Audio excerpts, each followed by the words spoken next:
Hi everyone. For today's Devo, I want to look at a passage that's really helped me with my own struggle, sometimes with worry and getting anxious about stuff.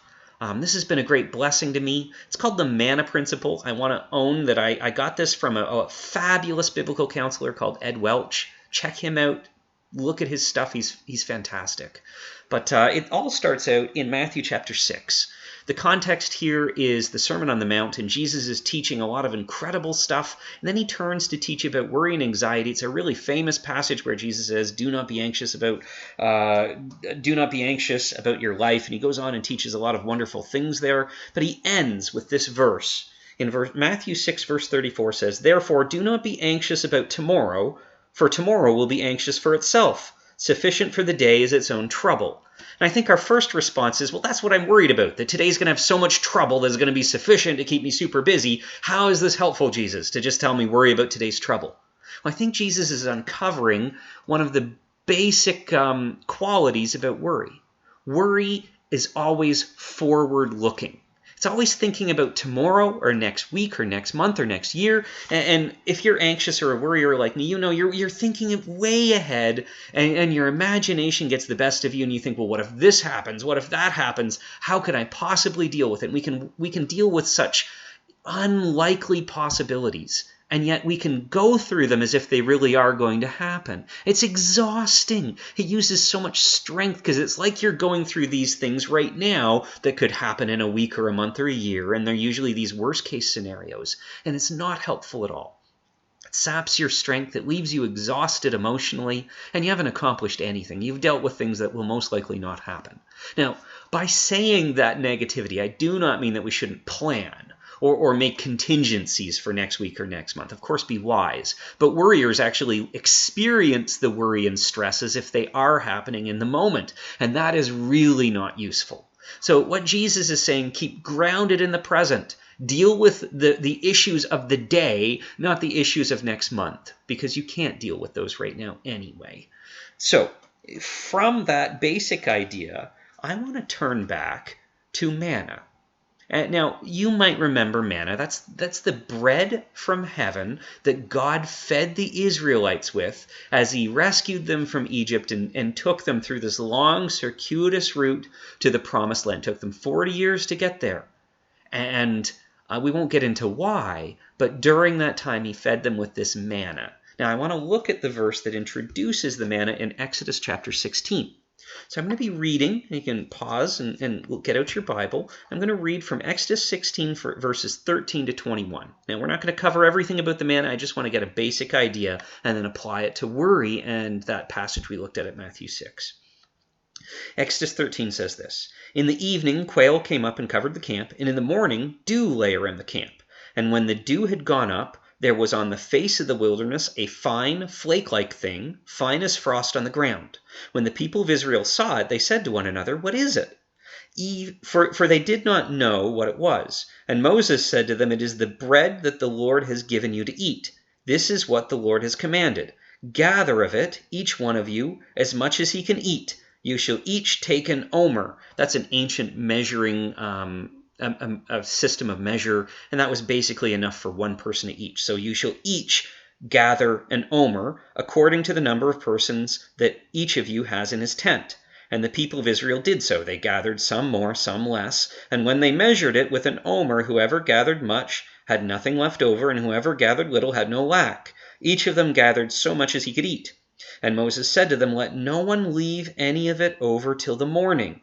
But they did not listen to Moses. Some left part of it till morning, and it bred worms and stank.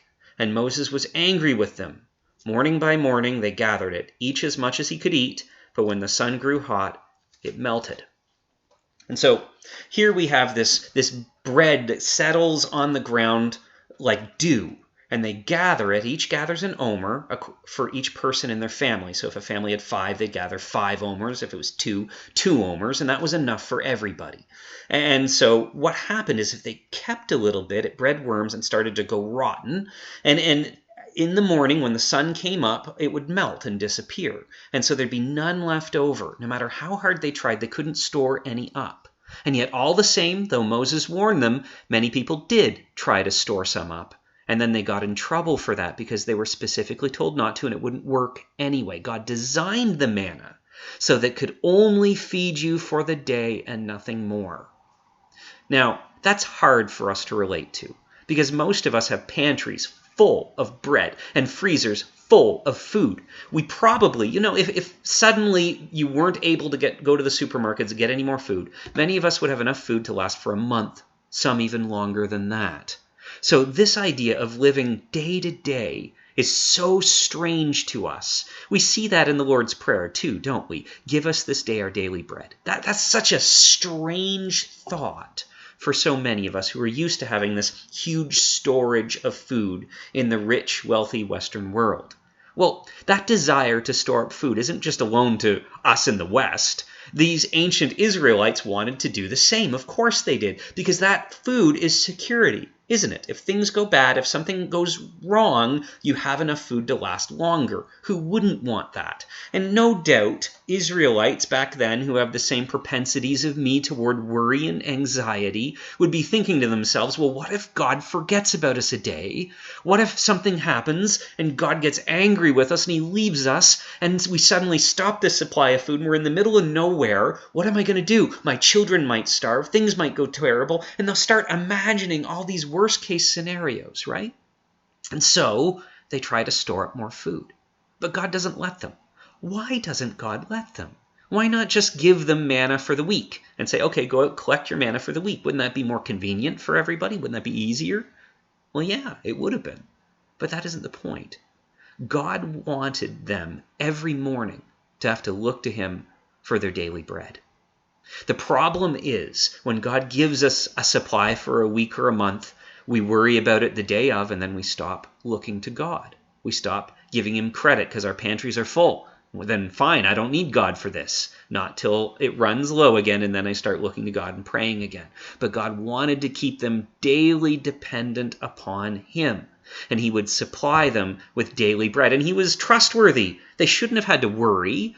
God had proven himself faithful time and time again already to these Israelites and to us. And yet, they had that problem. We do too. We don't want to have to worry. We don't want God to give us daily strength, daily grace to face the worries that we're thinking about. We want the strength to worry, to deal with the problems of tomorrow, next month, next year. We want it right now. So when I'm concerned about something that could happen next week, I'm looking to God to give me strength to deal with that problem that isn't going to happen till next week, and he won't do it. And so I'm wasting my energy, my strength. I'm getting exhausted because God isn't strengthening me to worry about next week. He gives me strength for today and today alone. So today I will look to him for that strength, and tomorrow I'll look to him for the strength for that day, and every day I will keep looking to him. He knows if he gives me the strength for the week, I'll stop praying, I'll stop looking to him, and I'll just become sort of self-sufficient. I won't be looking to him for that help. And that's not where he wants us, because he knows we're strongest and best when we're daily looking to him. And so he only provided the manna for the day. Every morning they had to go out. And every morning we should be turning to God in prayer to find the strength we need for the challenges of that day. Sufficient for the day are its own troubles. We need to be looking to God and praying to God for the strength for today and for today alone. So fellow worrier, fellow anxious one, keep yourself grounded in today. Pray about the problems of today. Plan for tomorrow. Plan for next month. That's just wise. But don't worry about tomorrow. God will give you the grace. God will give you the strength you need when the time comes. I hope that helps you keep grounded in the problems of the day. God bless you.